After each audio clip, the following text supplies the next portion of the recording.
வணக்கம் நேயர்களே, உங்கள் அனைவருக்கும் இனிய புத்தாண்டு நல்வாழ்த்துக்கள் அட்வான்ஸ்டா சொல்லிடுறேன்.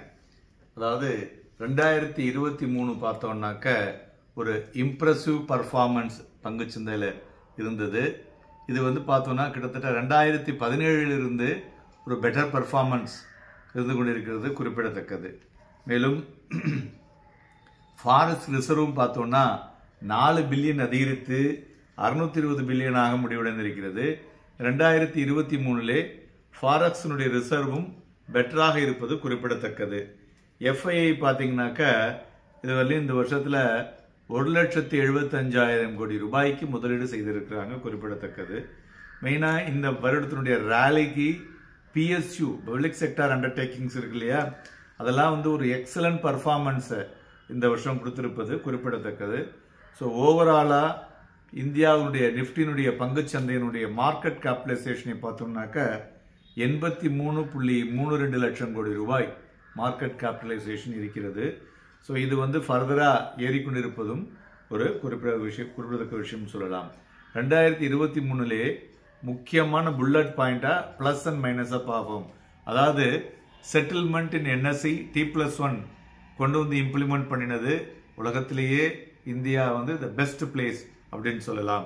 அடுத்தது பார்த்தோம்னா சர்ஜ் இன் ட்ரெஷரி ஈல்ட்ஸ், அமெரிக்காவிலே இந்த ட்ரெஷரி ஈல்ட் ஏறினதுனால உலகளாவிய மார்க்கெட்டில் ஒரு அழுத்தம் வந்தது.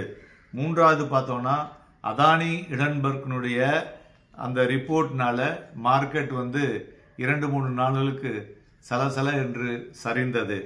அடுத்தது யூஎஸ் ஷட் டவுன் ஆகக்கூடும் அப்படிங்கிற ஒரு பதட்ட நிலைமை பிகாஸ் ஆஃப் தர் எக்கானமி நடுவில் அது ஒரு பதட்டத்தை கொடுத்ததுன்னு சொல்லலாம். அதுபோல் மான்சூனில் இருக்கக்கூடிய ஏற்ற இறக்கங்கள்னால எலினின்னோ அந்த ஸ்கேர் பார்த்தீங்கன்னா அந்த ஒரு பதட்டமும் மார்க்கெட்டில் கொஞ்ச நாளைக்கு நின்றது.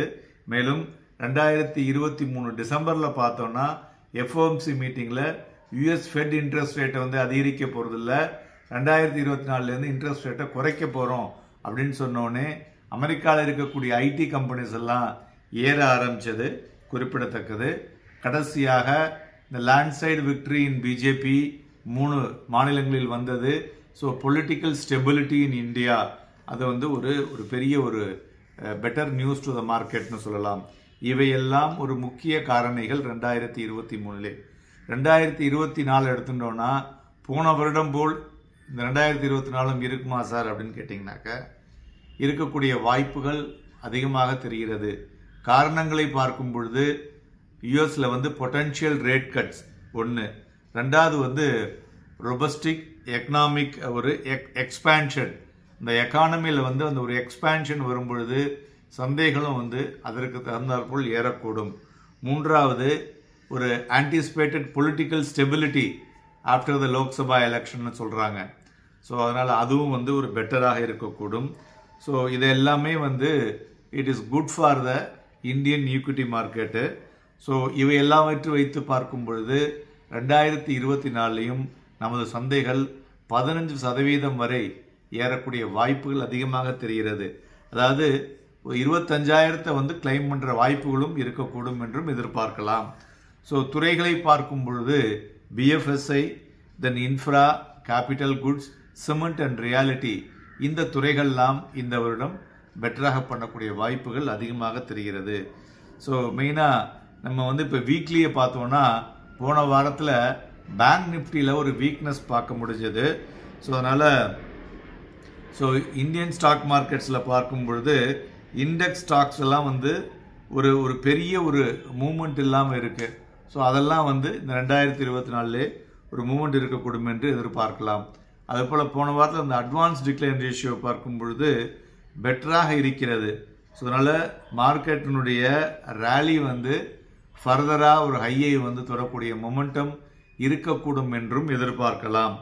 அதுபோல் நிஃப்டி 21,450 21,450 அப்படிங்கிறது எபோவ் க்ளோசிங் இருக்குது பார்த்தீங்களா, அது ஒரு கன்ஃப்ளூயன்ஸ் பாயிண்ட் ஆஃப் ஃபிப்னாக்சி ரீட்ரேஸ்மெண்ட் சொல்லுவோம் டெக்னிக்கலாக. ஸோ அதனால் அந்த லெவலை வைத்து பார்க்கும் பொழுது 22,000 என்ற புள்ளிகளை தொட வேண்டும் என்பதும் ஒரு கணக்கு. ஸோ அதை இந்த வாரத்தில் என்னங்கிறது நம்ம பார்க்கலாம். மேலும் இந்த வாரத்தினுடைய இன்புட்டை பார்க்கும் பொழுது பேங்க் நிஃப்டியினுடைய ரேஞ்சு 48,675 இருந்து 47,250 என்ற புள்ளிகள் வரை இருக்கக்கூடும். அதுபோல் நிஃப்டியினுடைய ரேஞ்சை பார்த்தோன்னா 22,000 21,800. ஸோ இது வந்து அந்த ரெசிஸ்டன்ஸ் சைடு. சப்போர்ட் சைடு பார்த்தோம்னா 21,550 மற்றும் 21,450 என்ற புள்ளிகள் வரை இருக்கக்கூடிய வாய்ப்புகள் இருக்கக்கூடும். இந்த 2024 டாபருங்கிற பங்கு வந்து நன்கு இருக்கக்கூடும் என்று எதிர்பார்க்கலாம். இந்த வாரம் பார்த்தீங்கன்னாக்கா வாலட்டிலிட்டி மிகுந்து இருக்கக்கூடும். பட் ஒரு பெட்டர் மூவ்மெண்ட் கிடைக்கக்கூடிய வாரமாக இருக்கக்கூடும் என்று எதிர்பார்க்கலாம். Happy investments and happy trading.